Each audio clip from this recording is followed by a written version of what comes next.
E aí, bonitos e bonitas, espero que estejam todos bem. Vamos continuar aqui nossa aulinha bacana.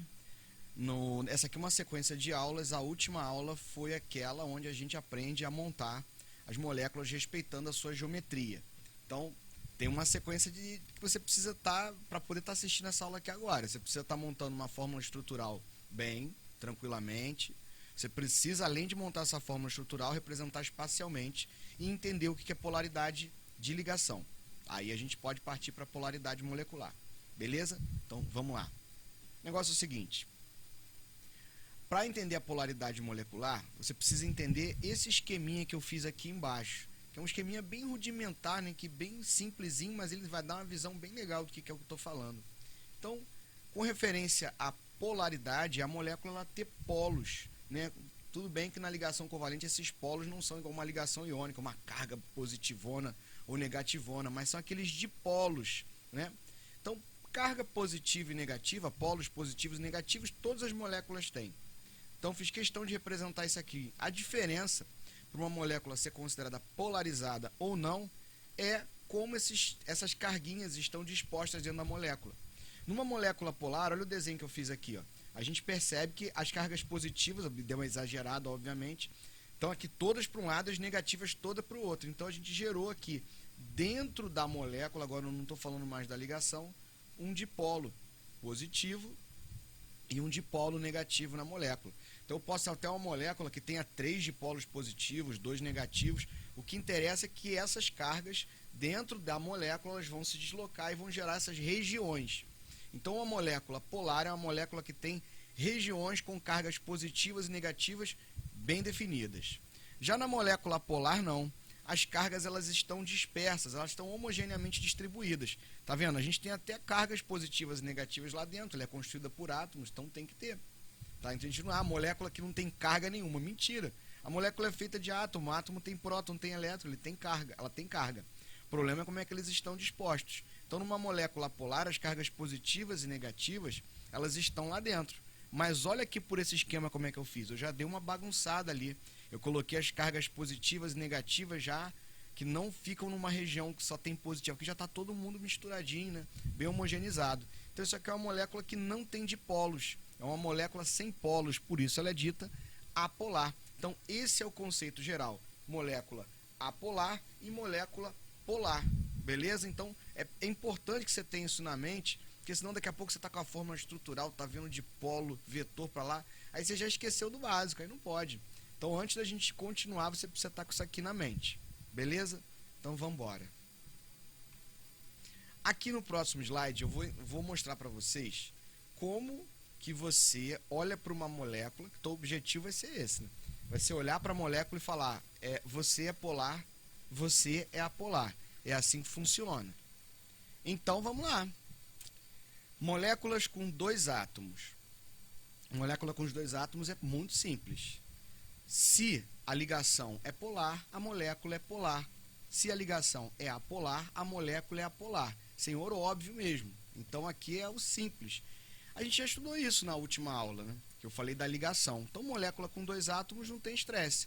Molécula com 2 átomos, onde você tem átomos com eletronegatividade diferente, você vai ter uma resultante. Você vai ter uma diferença ali. Então você vai gerar a ligação polar, você vai ter uma molécula polar.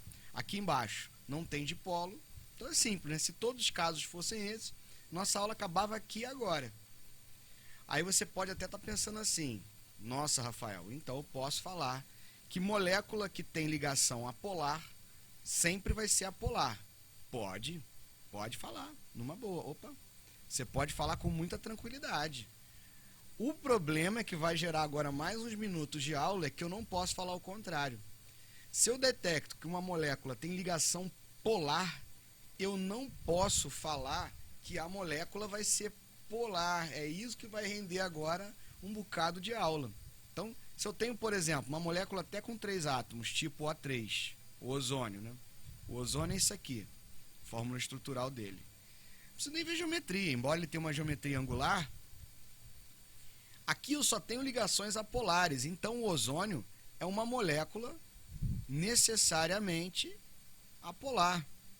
Ah, Rafael, mas ela tem 3 átomos. Tá bom, mas ela só tem ligações apolares, então tá valendo. Agora, Se eu tenho uma molécula com ligações polares, não quer dizer que ela seja polar. Vamos ver isso aí. Então, ó, para não embolar, moléculas com dois átomos. Posso até falar assim, ó que feio. Átomos iguais, a molécula é apolar. Átomos diferentes, molécula polar.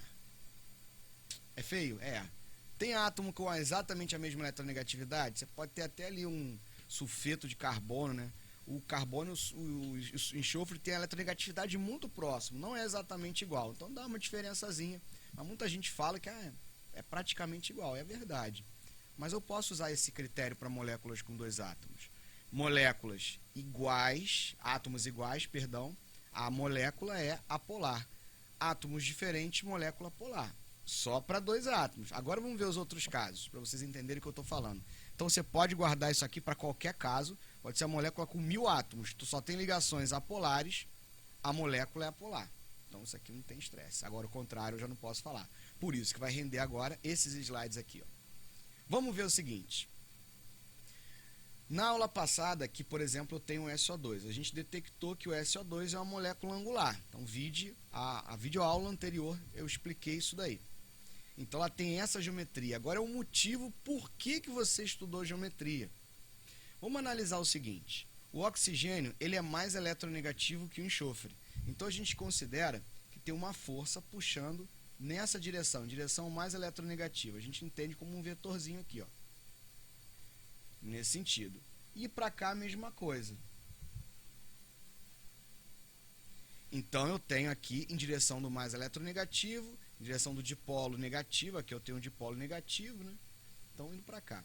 Agora vamos pensar em soma de vetores. Se eu somar esses dois vetores aqui, quanto vai dar? Bom, deixa eu já tranquilizar vocês. Aqui não vai ser igual na física, onde você precisa dos valores ali para você ver quanto vai dar efetivamente. Na química, você só precisa o seguinte, vai dar zero ou diferente de zero. Você só precisa disso. Nesse caso, dá para perceber que esses dois vetores aqui, eles vão ter uma resultante se eu somar esses dois vetores. Então, se vai ter uma resultante, vai ter um valor. Então, vai ser diferente de zero. Então, a gente diz que o momento dipolar desse cara aqui é diferente de zero. Se nessa molécula eu detectei que o momento dipolar, né, o dipolo, né, o momento, a soma desses vetores aqui é diferente de zero, tem uma resultante. Com isso, eu posso falar sem medo de ser feliz que essa molécula ela é polar, ela é polarizada. Ela vai ter regiões negativas e vai ter regiões positivas. Então essa é a maneira correta da gente avaliar. Beleza? Agora olha essa molécula aqui, o CO2, que é uma molécula também com 3 átomos. E tem ligações polares, né? Aqui é uma ligação polar, aqui é a ligação polar. Ó. O oxigênio é mais eletronegativo, o carbono não. Se eu avaliar, eu tenho um vetor puxando para cá e eu tenho um vetor puxando para cá. Pessoal, repara, ficou meio tortinho, né? Mas dá para entender que eles estão aí na mesma direçãozinha ali, né? Sentidos opostos. Se eu olhar esses dois vetores aí, eu estou percebendo que eles vão se anular. Quer ver? Essa força aqui, a eletronegatividade, é a mesma que esse lado. Então, a força com que esse oxigênio está puxando é a mesma força que esse outro oxigênio está puxando aqui. Então, elas se anulam. Então, aqui, se eu analisar essas ligações aqui, esses vetores, eu vou perceber que o momento dipolar daqui é igual a zero. Então, essa molécula aqui, ela é apolar. E eu coloquei já de propósito o gás carbônico, isso já caiu em prova muitas vezes. Eles sempre cobram esse CO2 falando assim, explique por que o CO2, mesmo tendo ligações polares, é uma molécula apolar. A resposta é bem simples, é porque os vetores se anulam. Se eles se anulam, eu não tenho uma resultante. Então o gás carbônico é uma molécula apolar, mesmo tendo ligações polares. Olha o que eu falei aqui na outra tela, né? Eu disse que toda molécula com ligações apolares vai ser apolar, beleza. Mas aqui no CO2 eu já vejo que o contrário eu não posso falar. Porque o CO2 é uma molécula que tem ligações polares, mas no fim das contas ele é uma molécula polar. É uma molécula de 3 átomos igual essa daqui. Eu não posso nem falar assim, pô, se essa aqui também tem 3, e essa tem 3 também, mas a geometria é diferente. Geometria angular, quando eu tenho átomos diferentes, consequentemente ela vai ser polar. Tá? A geometria linear, só se um desses caras aqui não fosse oxigênio, fosse um outro átomo, aí o vetor ia ser diferente. aí não ia anular, tá bom? Então vocês estão percebendo que eu não preciso ver quanto é o valor, não. É só dizer se é igual ou diferente. E se alguém pedir para você justificar numa questão, por quê? Se você escreve aqui, ó, MC, essa letra grega aqui, o nizinho, um D, falar que é igual a zero já está justificado, já está explicando isso daqui. Pode desenhar os vetores e tudo mais. Vale uma ressalva aqui, eu uso como padrão o vetor em direção ao mais eletronegativo. Tem alguns autores, inclusive mais novos, que estão usando o sentido contrário, eles estão apontando para o menos eletronegativo. No final das contas, o vetor dando zero diferente de zero vai ser a mesma coisa, tá?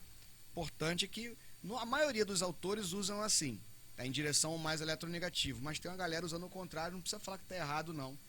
Que na realidade o que interessa é a soma deles.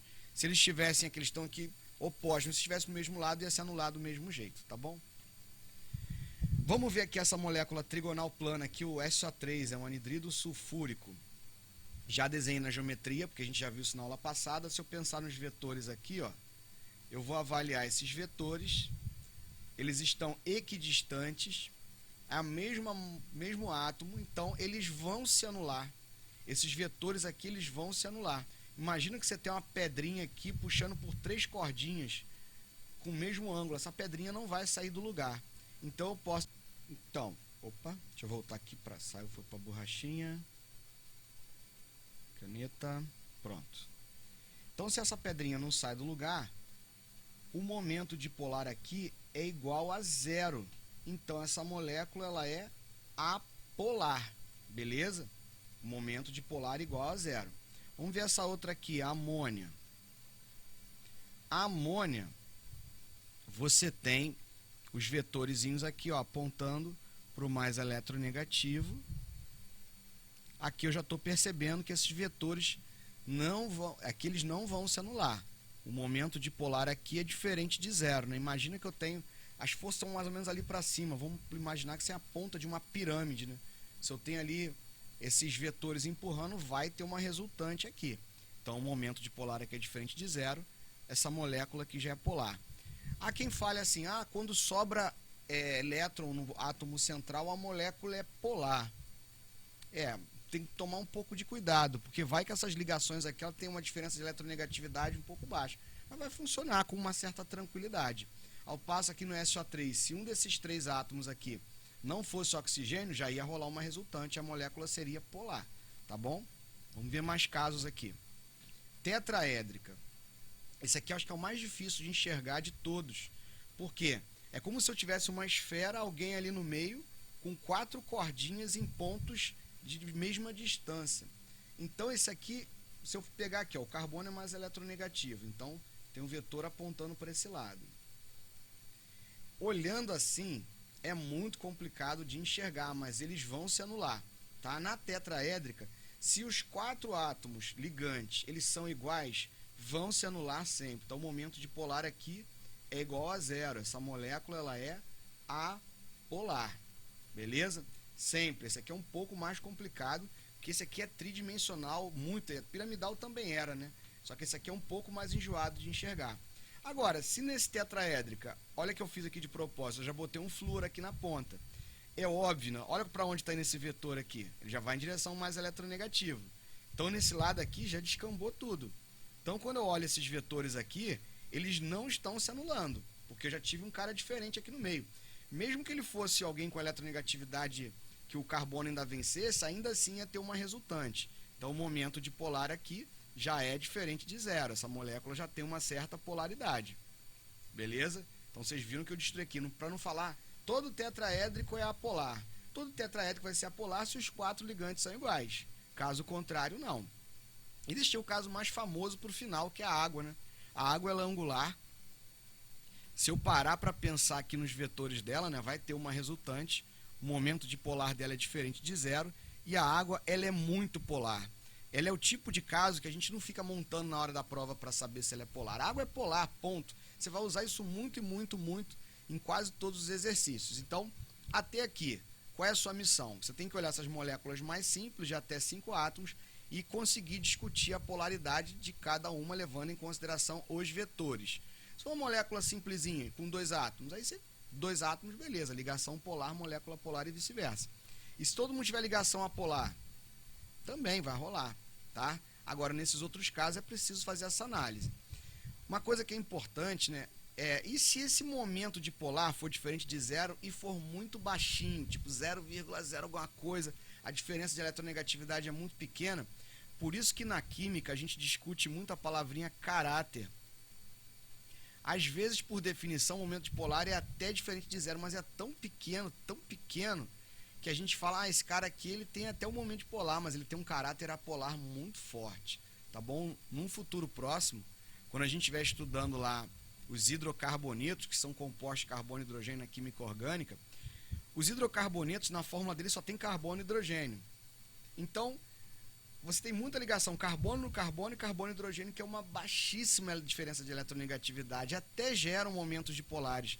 Mas todos os hidrocarbonetos, a gente assume sem medo de ser feliz, que todos eles têm um caráter apolar muito acentuado. Então você pode até falar, hidrocarboneto é tudo apolar, sem fazer essa análise toda. Por quê?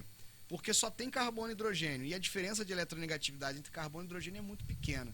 Tá? Então quando chegar na química orgânica, isso vai fazer uma falta, e vai fazer uma falta não, porque eu estou falando isso aqui agora, se você lembrar disso, vai ser um adianto na tua vida, tá bom? E a consequência disso? Uma vez que a molécula está pronta, tem um dipolo, né, se definiu, essas moléculas vão interagir uma com a outra. Então, a gente tem três tipos básicos de interação. Dois tipos, né, de uma forma geral. A gente tem molécula polar e apolar. Então, a molécula é um pacote fechado, como por exemplo aqui eu botei o ácido cloreto de hidrogênio, né, o ácido clorídrico quando está em água. O ácido clorídrico é uma molécula polarizada. Então, uma vez que aquele pacotinho está fechado, esse pacote molécula vai interagir com os outros ácidos, né, que existem por ali. Como que interagem? No caso, uma molécula polar, gente, isso aqui é bem óbvio. Então, a molécula tem uma parte positiva e negativa. Então, a parte negativa de uma vai estabelecer uma interação com a positiva da outra. E assim vai. Então, esse desenho que eu fiz aqui agora é real. Não, porque a molécula não é quadrada, mas seria essa aqui a pegada. Então, isso aqui é uma interação intermolecular. Geralmente, a gente representa com um pontilhadinho. Tá? Então, isso aqui é simples de entender. Moléculas polarizadas são assim, elas formam esses dipolos no dipolo do outro. Tanto é que o nome dessa interação é dipolo-dipolo. Então, a gente está discutindo ligação covalente e a molécula. Uma vez que a molécula está estabelecida, uma molécula se conecta a outra.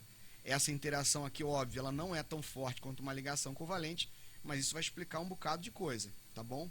Pode ser chamada de dipolo-dipolo, pode ser chamada de dipolo permanente, ou forças de Kisson, beleza? Então é o nome dessa interação aqui. Ela é fraquinha, não é igual uma ligação covalente, mas é, por exemplo, isso que vai explicar um ponto de ebulição, né? Quando uma molécula está passando de estado líquido para o gasoso, por exemplo, são essas interações que estão quebrando. Aí a molécula vai soltar, vai virar um gás. Então isso que é a função de uma interação intermolecular, isso que a gente está discutindo agora. Ainda dentro da ligação covalente, né? Pensa que a ligação covalente vai acabar, ainda tem uma interação entre as moléculas. E na molécula polar, como é que funciona? Na polar é o seguinte, não tem dipolo. Mas, momentaneamente, formam os pequeníssimos dipolos, muito fraquinhos, né? São chamados de dipolos instantâneos, são microdipolinhos que acabam sendo gerados, que são o suficiente para fazer uma interação uma molécula na outra. Tá? Mesmo ela não tendo um dipolo bonitão, igual, por exemplo, de uma molécula polar, rolam mini dipolos, são os dipolos induzidos. A molécula ali acaba tritando uma na outra, geram pequenos dipolos, e essas interações são aquelas interações que fazem com que uma ligue na outra. Então, isso aqui é característico das moléculas apolares. Essa interação é chamada de dipolo induzido, então é dipolo induzido no dipolo induzido do outro, ou dipolo instantâneo, beleza? Esses são os nomes. Você vai ver alguns autores chamando isso aqui de interação de Van der Waals. Os livros modernos já não veem mais esse nome. Van der Waals foi o cara que estudou todos os tipos de interação durante muito tempo. Muita gente associou Van der Waals ao dipolo induzido, mas o correto é que é dipolo induzido ou dipolo instantâneo. Se pegar a questão mais antiga, você vai ver com o nome de Van der Waals, ou forças de London também, tá? Seria essa daqui. Bom, então vamos segurar o nome induzido instantâneo. Então isso aqui é responsável, por exemplo, a interação de uma molécula de gordura na outra. Os óleos são apolares. Então como que uma molécula de óleo se conecta a outra? Através de uma interação desse tipo aqui. Beleza? Ela é mais fraca que a outra. Pela lógica, já dá até para pensar que ela é mais fraca, porque a outra tem um polo positivo e negativo mais bonito, essa aqui já é um polo mais sem graça. Então, a dipolo é mais forte que a dipolo induzido, até por uma questão de lógica. Teoricamente, existem só esses dois casos. Mas, dentro das moléculas polarizadas, ainda tem a ligação de hidrogênio. Eu gosto de chamar que a ligação de hidrogênio é um super dipolo-dipolo. É um dipolo-dipolo mais poderoso que o normal. Eu coloquei um caso mais famoso aqui, que é o caso da água. Quando que uma molécula faz a ligação de hidrogênio? Primeiro, a molécula tem que ter hidrogênio, né? É sempre bom deixar claro isso. Então, a molécula tem que ter hidrogênio. Não basta ter hidrogênio. Tem que ter hidrogênio, e esse hidrogênio tem que estar necessariamente ligado no flúor, ou ligado no oxigênio, ou ligado no nitrogênio, o H-FON. Então, tem que ter um desses três aqui. Quando uma molécula tem, por exemplo, um H no O, ou um H no F, ou um H no N, ela tem uma ligação tão polarizada, que isso aí vai gerar um super dipolo-dipolo. Então a molécula, normalmente isso vai acontecer numa molécula das pequenas, nas moléculas polares, e na molécula polar vai ter essa ligação aqui, essa interação, que ela é tão forte, que ela é chamada de ligação.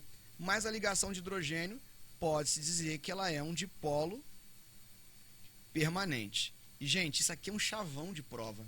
Sempre aparece muito ligação de hidrogênio nas provinhas. E ela explica um bocado de coisa. Até botei meio tortinha aqui a água, mas a água forma aquele bonitinho, fica um hexágono ali de 6 em 6, sempre que a água se associa.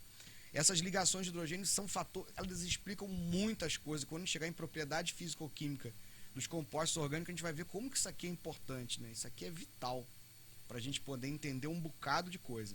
Então, primeira coisa, a missão de vocês é olhar para a molécula. Pô, ela faz a ligação de hidrogênio. Pô, ela não faz. Se ela fizer a ligação de hidrogênio, pode contar que a interação dela é mais forte que a dipolo-dipolo e muito mais que a dipolo induzido. Então, teve uma questão uma vez numa prova, foi da UERJ, onde ela trouxe uma situação onde era a água, falando da polarização da água, e ele perguntava que tipo de interação ela estava acontecendo que justificasse. O cara que já é mais rato de vestibular já olhava aquela, é ligação de hidrogênio. Aí quando você olhava nas opções, nenhuma delas estava escrito ligação de hidrogênio. Mas tinha lá dipolo permanente. Então fique esperto com isso. Por ela ser tão chavão de prova, cai tantas vezes, os caras da banca já ficaram, o aluno que já é viciado, já vai olhar aqui, já vai saber que a ligação de hidrogênio vai marcar. Então, ultimamente, eles têm feito até isso, né? A ligação de hidrogênio, ela é um dipolo permanente, ela é um super dipolo-dipolo. Acho que o nome, se eu pudesse batizar, eu mudaria para super dipolo-dipolo, ela é um dipolo-dipolo mais poderoso. E, consequência disso tudo, vai ser isso aqui. A dipolo induzido é uma ligação mais fraquinha, que eu botei na ordem dipolo-dipolo. Aí você pode falar, você botou torto aqui, por que você botou essa distância? Porque a ligação de hidrogênio, ela é muito mais forte que essas duas aqui, né? A dipolo-dipolo é mais forte que a induzido, mas a ligação de hidrogênio é muito mais forte que a dipolo-dipolo, por isso que eu dei essa distância. Ela está mais próximo de uma força de ligação covalente que propriamente um dipolo-dipolo, beleza? Então, depois viria a ligação covalente, não é à toa, né? Você está lá com a água líquida, então ela está um monte de água lá estabelecendo uma com a outra, aí você começa a ferver. A primeira ligação que vai romper vai ser essa aqui, vai ser a interação. Pô, é mais difícil romper uma ligação covalente, é um negócio mais complicado. Ligação iônica, então, nem se fala. Aí daqui a gente já brota algumas situações, do tipo, colocam para você assim, ó, água e ácido clorídrico. Qual dos dois tem o maior ponto de ebulição? A água, porque a água faz ligação de hidrogênio e esse aqui faz dipolo-dipolo. E quem tem as interações mais fortes, consequentemente, vai ter os maiores pontos de fusão e ebulição, desde que tenham mais ou menos o mesmo peso, tá? Se o peso começar a mudar muito, mas isso é mais lá para a orgânica. Quem tem o maior ponto de ebulição? A água ou o cloreto de sódio? Aí aqui no caso, a discussão não vai ser nem mais interação, esse cara faz ligação iônica. Quem faz ligação iônica não entra nem no papo, né? Ele já está num... A ligação iônica, quando a gente está discutindo aqui interação, ela já está sentada num trono lá em cima, só olhando o pessoal brigar. Ela é tão poderosa que ela não entra nem nessa briga. Quando vem ligação iônica, é óbvio, ligação iônica é a mais forte de todas, ela vai vencer essa disputa, tá? Não tem nem papo. Então, apareceu um composto fazendo ligação iônica, acabou, ele é o mais forte em tudo. A gente nem discute polaridade de ligação iônica, não faz sentido, porque já tem a carga positiva e negativa. Repara que o tempo inteiro eu coloquei aqui no cantinho ligação, a gente está dentro de ligação covalente. Não se discute polaridade em ligação iônica, porque ela já é super polarizada, ela é uma carga, né? Então ela já está no máximo do que pode ser aquilo dali. Beleza? Então esse tipo de questãozinha de vez em quando aparece muito. Cara, quem tem o maior ponto de fusão e ebulição, aí bota uma listinha e só um iônica. Claro que aquele cara é o mais forte. Ou então bota uma listinha, só um deles faz a ligação de hidrogênio. Aquele cara que vai vencer. Solubilidade. Na inorgânica, que é o que a gente está aqui mais ou menos agora, a gente não está invadindo tanto a orgânica, tem uma regra que vai até se estender para a orgânica, que é do semelhante dissolve semelhante. Molécula polar dissolve na polar, apolar na apolar. Então, por exemplo, já podemos começar a conversar por que a água não se dissolve na gordura e vice-versa. A gordura não dissolve na água. Porque a gordura é uma molécula apolar e a água é polar. Então, eles têm polaridade diferente, isso não vai acontecer. Óbvio que tem situações e situações quando a gente chegar lá na orgânica, mas por enquanto, dentro dos inorgânicos, essa regra é absoluta. Polar dissolve no polar, apolar no apolar. Beleza? E para fechar o caixão aqui, né, a gente terminar esse assunto, eu preciso falar dessa ligação íon-dipolo que cada vez tem sido mais frequente nas provas. Ela é muito importante. Quando eu jogo um salzinho ali dentro da água, então esse salzinho, por exemplo, ele se dissocia, vão formar os íons. E vai estabelecer uma interação entre o íon e a água, por exemplo. Então, esse íon aqui, o íon positivo, ele vai se interessar pela parte negativa da água, ele não se interessa pela água como um todo. Da mesma forma, o íon negativo, ele se interessa pela parte positiva da água. Essa interação aqui é o que a gente chama de interação íon-dipolo. Então, essa interação íon-dipolo, ela é bem forte, porque a gente está falando de um íon, né? Tem um íon, uma carga aí, então ela é uma interação que acaba correndo por fora. Então, guarda que ela é uma interação forte, a gente já pode discutir, porque a gente já tem todas as ferramentas, só que ela vai começar a fazer mais sentido, especialmente quando a gente chegar em sabão e detergente lá na química orgânica. Então, pessoal, espero que vocês tenham aproveitado, falei bastante coisa, muita informação, grande beijo e até a próxima. Tchau!